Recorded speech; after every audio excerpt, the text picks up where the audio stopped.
Iran Israel যুদ্ধের তৃতীয় সপ্তাহে এসে বিশ্ব এক চরম উৎকণ্ঠার মুখোমুখি। এবার টার্গেট আর কোনো সামরিক ঘাঁটি বা রেল স্টেশন নয়, সরাসরি পারমাণবিক স্থাপনা।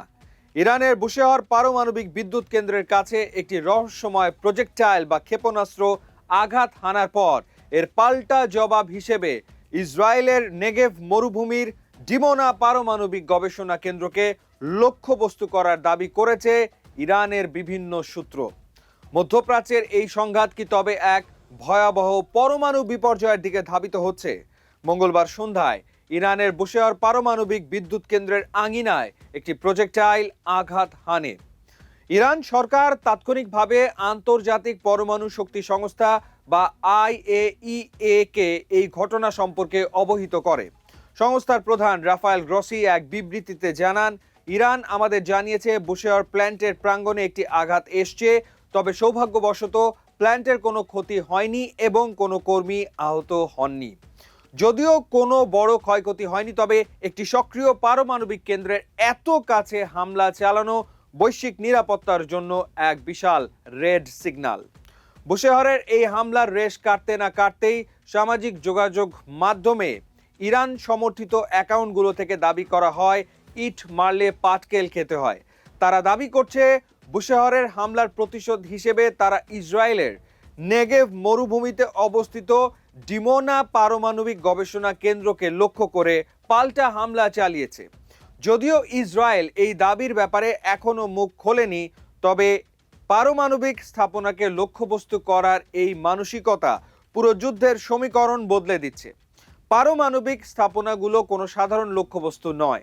সামান্য ভুল বা সরাসরি আঘাতে সেখানে যে তেজস্ক্রিয়তা ছড়িয়ে পড়তে পারে তা পুরো অঞ্চলের প্রজন্মকে ধ্বংস করে দিতে সক্ষম। আইএইএ প্রধান রাফায়েল গ্রসি বারবার উভয় পক্ষকে সর্বোচ্চ সংযম প্রদর্শনের আহ্বান জানিয়েছেন। তিনি স্পষ্ট করে বলেছেন, যে কোনো মূল্যে পারমাণবিক স্থাপনাগুলোকে যুদ্ধের আওতার বাইরে রাখতে হবে, নতুবা মানব জাতি এক অপূরণীয় পরমাণু দুর্ঘটনার সম্মুখীন হবে। আমেরিকা ও ইসরায়েলের সাথে ইরানের এই লড়াই এখন আর শুধু ভূ রাজনৈতিক ক্ষমতার লড়াই নয়, এটি এখন অস্তিত্বের সংকটে রূপ নিয়েছে। দুই পক্ষই কি পারবে পারমাণবিক স্থাপনাগুলোকে লক্ষ্যবস্তু করা থেকে বিরত থাকতে, নাকি ধ্বংসের নেশায় আমরা এক পরমাণু শীতের দিকে এগিয়ে যাচ্ছি? আন্তর্জাতিক যুদ্ধনীতিতে পারমাণবিক স্থাপনাকে লক্ষ্যবস্তু করাকে আলটিমেট রেড লাইন বা চূড়ান্ত সীমা অতিক্রম হিসেবে গণ্য করা হয়। বুশেহর বা ডিমোনার মতো স্পর্শকাতর এলাকায় প্রজেক্টাইল আঘাত হানা মানে হলো প্রথাগত যুদ্ধ এখন অস্তিত্ব রক্ষার লড়াইয়ে রূপ নিয়েছে। সামরিক বিশ্লেষকদের মতে ইরান বা ইসরায়েল কেউই হয়তো এই মুহূর্তে সরাসরি নিউক্লিয়ার মেল্টডাউন বা তেজস্ক্রিয়তা ছড়াতে চায় না, কিন্তু একে অপরের পারমাণবিক কেন্দ্রের খুব কাছে হামলা চালিয়ে তারা মূলত একটি সাইকোলজিক্যাল ওয়ারফেয়ার বা মনস্তাত্ত্বিক যুদ্ধ খেলছে। এটি বিপক্ষ শক্তিকে এই বার্তাই দেয় যে আমরা তোমাদের সবচেয়ে সুরক্ষিত এবং বিপজ্জনক জায়গাতেও আঘাত হানতে সক্ষম। এই ধরনের উস্কানি সামান্যতম যান্ত্রিক ত্রুটি বা ভুল গণনার কারণে পুরো মধ্যপ্রাচ্যকে কয়েক দশকের জন্য বসবাসের অযোগ্য করে তুলতে পারে। বুশেহর পারমাণবিক বিদ্যুৎ কেন্দ্রটি কেবল একটি প্রতীক নয়, এটি ইরানের বিদ্যুৎ গ্রিডের একটি গুরুত্বপূর্ণ অংশ। এই কেন্দ্রে কোনো বড় ধরনের বিপর্যয় ঘটলে পারস্য উপসাগরীয় অঞ্চলের সামুদ্রিক পরিবেশ এবং বায়ুমণ্ডল ভয়াবহ তেজস্ক্রিয়তা ছড়িয়ে পড়ার ঝুঁকি থাকে।